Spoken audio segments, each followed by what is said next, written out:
आगामी निर्वाचन उष्मता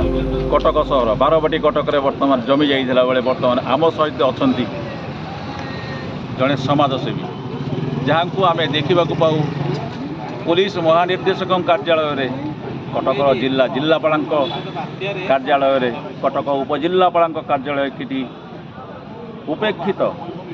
यही सरकार द्वारा उपेक्षित असहाय लोक मान सांगे धरी से समस्यार समाधान करने लगी यही समाजसेवी श्रीजुक्त संजीत सामल ओडिशा हाइकोर्ट जड़े आईनजीवी कौन निजर पेशा को खातिर नक निजर दैनिक गुजराण को खातिर नक समाज सेवा लिप्त यही संजीत सामल महोदय कटक बारवाटी निर्वाचन मंडल स्वाधीन प्रार्थी भाव में नामांकन पत्र दाखल कर अर्थ बल ना बाहुबल तथापि अंटा भिड़ी निर्वाचन प्रतिद्वंदिता करने ये राजनैतिक दल सहित नमस्कार आपन को अनेक अनेक स्वागत कौन कहे आपण बारवाटी कटक निर्वाचन मंडल में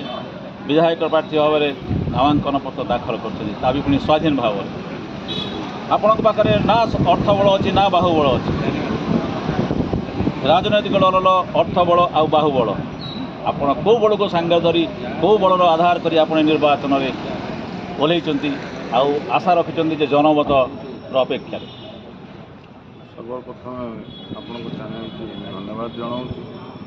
जेहेतु सी मत आज से गुरुत्व देती मो कहवा कथा हूँ आपड़ जाथे आजिका राजनीतिक समय जो भाई भाव में व्ययबहुल राजनीति चली आप देखुए कोटी कोटी टंका खर्च कर तीन दल आप कांग्रेस देखु बीजेपी देखु बीजेडी देखु एमाने कोटी कोटी टंका खर्च कर अर्थ कहार मोर प्रश्न हूँ अर्थ कहार ये जनता टिकस पैसा को लुट कर एमाने आज ये निजर बाहस्पट मारुंट हिम्मत अच्छी तो से जो मैंने निर्वाचन में प्रार्थी होती सीधा सड़क जनता पाखक जातु जनता कौन तांको प्रश्न करेंगे से जनता को कौन उत्तर देवे पाखे से भाई कौन उत्तर देवार ताकत ही ना मुझे चैलेंजर सहित कहूँ मु आज डोर टू डोर कैंपेन करुँच मु ये व्ययबहुल राजनीति को पसंद करे ना ये कला धन को मु पसंद करे ना मत जनता जानतु भोटर जानतु मु भोटर को जाने कहीं काली सकाଳେ राजनीति निर्वाचन तो सरीज आज्ञा मु 25-30 वर्ष धरी ये कटक सहर लोकों सहित मु जड़ित विभिन्न समस्या नहीं आईन क्षेत्र में हो कि कहार कौन से अन्य क्षेत्र में हो मेडिकल क्षेत्र में हो थाना कचेरी क्षेत्र में हो एवं कटक सहर डेवलपमेंट क्षेत्र में हो जेकोसी क्षेत्र में आप देखिए संजीत सामल को आप सबू क्षेत्र में पाइबे आज मुझे उदाहरण दूसरी विगत दिन में जहाँ जहाँ घटना घटी आपण भी भल भाव में जानते सारा राज्यर चर्चित घटना सब जोटा कि से समय मुझे से जड़ित हो विरुद्ध में मो स्वर उत्तोलन कर न्याय भी कराई आपण को प्रथम न्याय क्षेत्र में जाऊँ आज जो कटक सहर जड़े वरिष्ठ माने बाहुबली नेता आज सी निजक कहते मु मुसलमान संप्रदायर हूँ मसीहा आज मुझे व्यक्ति को विधायक महोदय को पचारा चाहे जितेबले मु जगतसिंहपुर 6 वर्षर नाबालिका गुलाब शाह परवीन को जितेबले अपहरण कर हत्या करा जितेबले मो डीजी ऑफिस रे घेराव करके आज अरेस्ट कराई फांसी सजा भी है ता सहित द्वितीय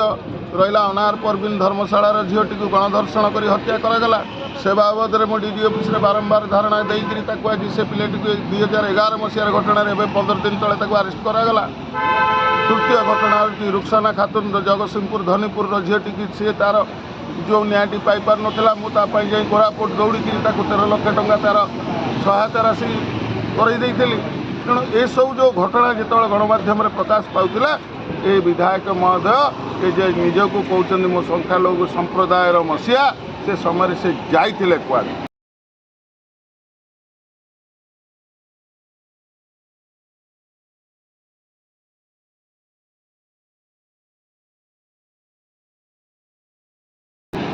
तेणु ये कटक सहर समस्त मुसलमान भाई और भौणी मानक निवेदन कर दोहरा चरित्र व्यक्ति को चिन्हवा दरकार निजर ब्लैक मनी बल से जो निजक भावुंट जे आमे लोकों को भो आम अर्थ बल ब्लैक मनी बल किणी नबू ताकू घोर निंदा करुच्ची ता सहित दु जो सरकारी दल जो प्रार्थीटे होती से तो कटक सहर व्यक्ति नुहति सी महांगार सालेपुर आणिकी ट्रांसफर कराई सबुठ दुख लगे जे विजु जनता दल कटक सहर कौन नेता ना कटक सहर माने जमती भी राज्य में कौन से नेता ना तमिलनाडु जनक धराई सेमती भी सालेपुर गोटा धराई आनी कटक जनता पार्टी से तो जड़े हाँ जेहेतु सी जड़े मैंने जड़े डॉक्टर तेणु तांकर प्रोफेशन तो भी लोक सेवा तेणु सी नॉन पॉलिटिकल पर्सन जेहेतु से कौन से राजनीतिक दल सहित से आगुरी जड़ित नथिले से रिसेंटली राजनीतिक क्षेत्र में पाद देइछन्ति तेणु मो कहवा कथा मु कौन दल विरुद्ध में कहवाक चाहेना कि कौन व्यक्ति को आक्षेप करने को चाहेना किंतु मो कहवा कथा जितेबाला मु जेकोसी बालीजात्रार दुर्नीति हो बारवाटी दुर्गर नवीकरण घटना हो आमर 2013 रिलीफ लुट घटना हो सीएमसी रे 277 जाल नियुक्ति घटना हो डुप्लिकेट मशा तेल दुर्नीति घटना हो एवं जो आज जो जायका दुर्नीति घटना हो सब सरकार को अवगत कर फल ना ताधर कि विजय लाभ कर 2013 मसीहा रिलीफ लुट घटना जो मुझे आंदोलन सृष्टि कली और पुरीघाट थाना में एफआईआर कली ता परदिन 11टा बेले माननीय मुख्यमंत्री 29 जन कॉर्पोरेटर विजिलेंस रेड कराइले कमिशनर को ट्रांसफर कराइले डेप्यूटी कमिशनर को कटक सहर जी विजु जनता दल सभापति अच्छा मधु साहू तांको भी से समय निलंबित करते सहित आप देखो 2017 कोटी टंका सेंट्रल गवर्नमेंट प्रोजेक्ट देते बारवाटी दुर्गर नवीकरण हाँपाई काम हो पारानी से पैसा फेरी जावाक बसला मु बारंबार बारंबार बारंबार जो जन आंदोलन कली आज आप देखो बारवाटी दुर्गर से केते डेवलपमेंट काम हो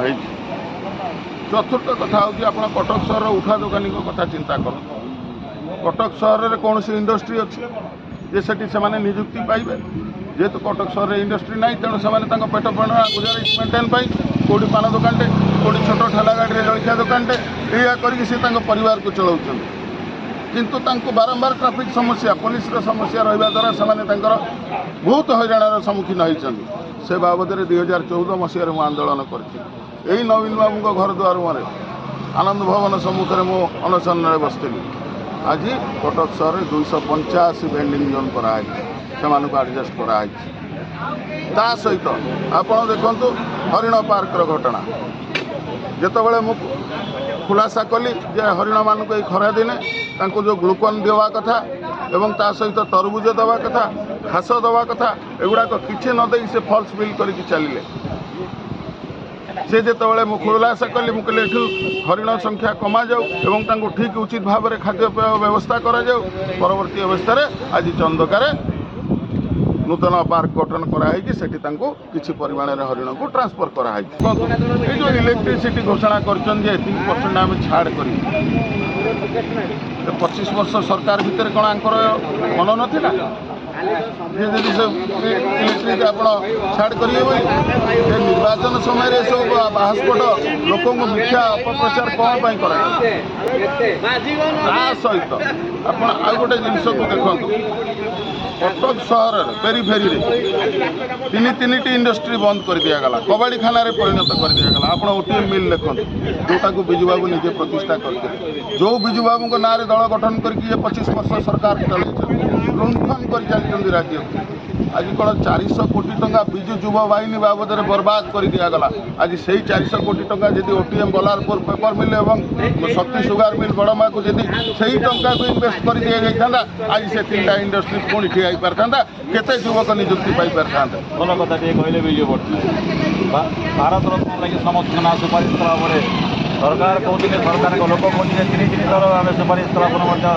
विकल्प चरित्र विजु पट्टनायक को भारत रत्न दिगला ना दायी जेहेतु आपण जानिथिबे केंद्र सरकार राज्य सरकार कौ संपर्क थिला साधारण जनता को भी पचारे सी भी कहे राज्य सरकार सबुबले जितेबाला केंद्र सरकार कौन सी पार्लियामेंट रे आसिला बिल सी समर्थन कर चलते ପୁଣି ରହିଲା କେଉଁଠି ତାଙ୍କ ଭିତରେ ଫାଟ। ଏଠି ଲକ୍ଷାଧିକ କୋଟି ଟଙ୍କାର ମାଇନ୍ସ ଦୁର୍ନୀତି ହେଲା, କାହିଁକି ଆଜି ଯାଏଁ ଏଠି ସିବିଆଇ ତଦନ୍ତ ହେଲାନି? ଆଜ୍ଞା ଇଏ ଚିଟଫଣ୍ଡ ଆଜି ସେଇଠି ଯାଆନ୍ତୁ ଆପଣ, ଏଇ 100 ମିଟର ଦୂରରେ ଯେଉଁ ଯେଉଁ ଜଷ୍ଟିସ୍ MM ଦାସକୁ ବସା ହେଇକରି ଯେଉଁ କରାହେଲା, ତାଙ୍କ ପିଛାରେ କୋଟି କୋଟି ଟଙ୍କା ଖର୍ଚ୍ଚ କରାହେଲା, ଦରମା ଗାଡ଼ି ଘୋଡ଼ା ସବୁ ଦିଆଗଲା। ଆଜି ଆପଣ ଯାଆନ୍ତୁ, ଯେଉଁ ଲୋକମାନଙ୍କର ଆପ୍ଲିକେସନ୍ ସେଠି ସେ ପଡ଼ିକି ସେ ଗଛ ଉଠିଲାଣି, ଖତ ଖାଇଗଲାଣି। ସିବିଆଇ ଗଲେ କୁଆଡ଼େ ଗଲେ ସିବିଆଇ? ମୁଁ ଗୋଟିଏ, ଯେହେତୁ ମୋ ପାଖରେ ନା ଅର୍ଥବଳ ଅଛି ନା ବାହୁବଳ ଅଛି, ମୁଁ ଜଣେ ମଧ୍ୟବିତ୍ତ ପରିବାରର ପିଲା, ତେଣୁ ମୋର ମୂଳ ଲକ୍ଷ୍ୟ ଥିଲା ଛାତ୍ର ଜୀବନରୁ ମୁଁ ସମାଜ ସେବା କରିବି। ଆପଣ ଜାଣିଛନ୍ତି ମୋ ଓଡ଼ିଶାର କୋଣ ଅନୁକୋଣ ଲୋକ ମୋ ପାଖକୁ ଆସନ୍ତି, ମୁଁ ସେମାନଙ୍କୁ ନ୍ୟାୟ ଦିଏ। ସେମାନଙ୍କ ପାଇଁ ରାତି ଦିନ ଅକ୍ଳାନ୍ତ ପରିଶ୍ରମ କରି ମୁଁ ସଂଘର୍ଷ କରିକି ନ୍ୟାୟ ଦେଇଛି, ଯାହାର ଜ୍ୱଳନ୍ତ ଉଦାହରଣ ଆପଣ ଜାଣିଛନ୍ତି। ତେଣୁ ମୋର ଗୋଟିଏ ଲକ୍ଷ୍ୟ ଯେ ମୋର ଏ ରାଜନୀତିଟା ମୋର ପେଶା ନୁହେଁ, ମୋର ସମାଜ ସେବାଟା ହେଲା ପେଶା। ନିର୍ବାଚନ ସରିଯିବ 25 ତାରିଖ।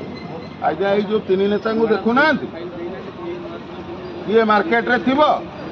କିଏ ଲୋକଙ୍କ ସେବା କରୁଥିବ, ସେତେବେଳେ ଜନତା ବିଚାର କରିବେ। 25 ବର୍ଷରୁ ଉର୍ଦ୍ଧ୍ୱ ହେବ ଲୋକଙ୍କ ସେବା କରୁଛି। ମୁଁ ନିଜ ଘରକୁ ବି ପଛରେ ପକାଇ ଦେଇଛି, ପରିବାରକୁ ପଛରେ ପକାଇ ଦେଇଛି। ମୁଁ କେବେ ମୋ ପିଲା ପାଇଁ କି ଘର ପାଇଁ ମୁଁ ସମୟ ବି ଦେଇନି। କିନ୍ତୁ ଜନତା ବୁଝିବା ଦରକାର, କେବେ ଜନତା ଜାଗିବେ। ମୁଁ ସେଇଦିନକୁ ଅପେକ୍ଷା କରିଛି, ସେଇଦିନ ଜାଣିବି ଯେ ରାମ ରାଜ୍ୟ ହେଲା। ଆଉ ଇଏ 500 ଟଙ୍କା ନେବା, 200 ଟଙ୍କା ନେବା, ନିଜର ମୁଣ୍ଡ ବିକିବା, ଏ ରାଜନୀତି ମୁଁ ପସନ୍ଦ କରେ ନା। ମୋର ଗୋଟେ ଲକ୍ଷ୍ୟ ରାଜନୀତିର, ମୁଁ ଆପଣଙ୍କୁ ସେବା ଦେବି। ଆପଣ ମୋତେ ଜିତାନ୍ତୁ, ମୁଁ ଆପଣଙ୍କୁ ସେବା ଦେବି। ଯଦି ନ ଦେବି, ବର୍ଷକ ଭିତରେ ରିଜାଇନ୍ ଦେବି। ବାଟଘାଟରେ ଯେଉଁଠି ମୋତେ ଦେଖିବେ ମୋ ବେକରେ ଛିଣ୍ଡା ଚପଲ ହାର କରି ଗଳେଇ ଦେବେ। ମୁଁ ଏ ଜବାବର ସହିତ କହୁଛି, ଚ୍ୟାଲେଞ୍ଜର ସହିତ କହୁଛି।